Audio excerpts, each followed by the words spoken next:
हरियाणा के मुख्यमंत्री मनोहर लाल ने अटेली विधानसभा क्षेत्र के तहत 3 जगहों पर जन संवाद कार्यक्रम किया, जहां पर उनका पहला कार्यक्रम कनीना की अनाज मंडी में आयोजित हुआ था, जबकि दूसरा कार्यक्रम गांव सुंदराहा में था और तीसरा जन संवाद का कार्यक्रम अटेली के राजकीय महिला महाविद्यालय में था।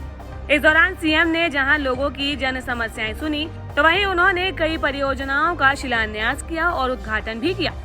आम लोगों के द्वारा बताई गई समस्याओं पर भी मुख्यमंत्री ने उपस्थित अधिकारियों से शीघ्र उनका समाधान करने की बात कही और जन संवाद कार्यक्रम के बाद मुख्यमंत्री ने पत्रकारों से बातचीत करते हुए कहा कि जन संवाद कार्यक्रम का ये छठा राउंड है। उन्होंने कहा कि इस कार्यक्रम के तहत घोषणाएं महत्व नहीं रखती है, बल्कि सरकार की योजनाएं जनता तक पहुंच रही है या नहीं, इसके बारे में जानकारी लेना ज्यादा महत्वपूर्ण है। देखिए मित्रों, जैसे जन संवाद का कार्यक्रम मेरा लगातार चल रहा है, ये छठा राउंड है और इस पहले के राउंड में इस जिले की 3 विधानसभाएं नांगल चौधरी, नारनौल और महेंद्रगढ़ ये हो गई थी। अब जो बची हुई अटेली विधानसभा को आज मैंने पूरा किया है, ये इसका आखिरी कार्यक्रम हुआ है। सामान्यतया ऐसे कार्यक्रमों में हम लोगों से जन संवाद करते हैं। घोषणाओं का इतना महत्व नहीं होता जितना उनके द्वारा अभी तक जो सरकार की स्कीमें योजनाएं हैं, चाहे केंद्र सरकार की हैं चाहे प्रदेश सरकार की हैं, वो कितनी नीचे पहुंचती हैं। मुझे पर्याप्त संतोष हो रहा है इस बात का कि हमारी हर योजना का लाभ, चाहे वो उज्ज्वला योजना है, चाहे राशन कार्ड की योजना है, चाहे हमारे पेंशन की योजना है, चाहे आयुष्मान भारत है, चिरायु हरियाणा है, ये सब योजनाएं नीचे तक अपने आप ऑटोमेटिक पहुंच रही हैं और इससे लोग संतुष्ट हैं।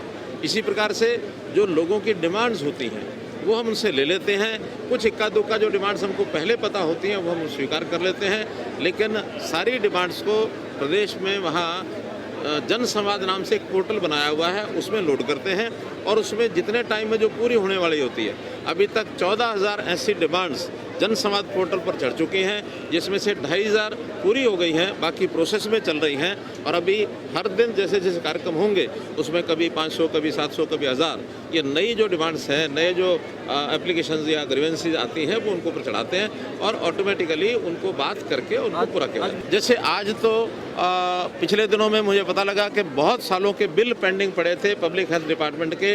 अनुसूचित जाति का जो रेट होता है वो 20 रुपये महीना होता है, अदर देन शेड्यूल कास्ट वो 40 रुपये महीना होता है। लेकिन पिछले 12-13 साल से 2006-7 से बिल पेंडिंग थे। उस समय टंकियां बांट दी गई थी, किसी को बिल मांगा नहीं गया, बाद में भी लगातार चलता रहा और अब डिपार्टमेंट ने उसके इंटरेस्ट और उसकी पेनल्टी लगा करके एक एक कंज्यूमर पर 15,000 से 25,000, 30,000, 40,000 रुपये बिल निकाल दिया था।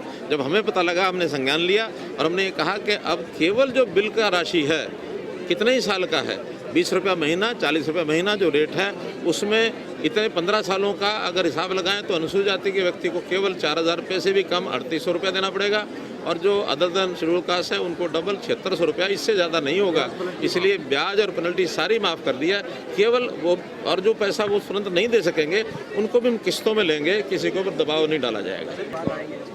अभी बात करनी शेष है। कलर के काफी लंबे समय से स्ट्राइक पर है, सरकार बातचीत चल रही है और मुझे लगता है कि सप्ताह भर तक वो सारा मामला सुलझ जाएगा। अभी तक तो निर्णय दिया हुआ हाई कोर्ट ने कि 2011 की पॉलिसी के बाद और कोई पॉलिसी नहीं बनेगी। 2014 की कांग्रेस सरकार ने बनाई थी, वो भी उन्होंने रद्द कर दी थी। उस समय डायरेक्शन यही थी, आगे कोई भी इस प्रकार की पॉलिसी नहीं बनेगी।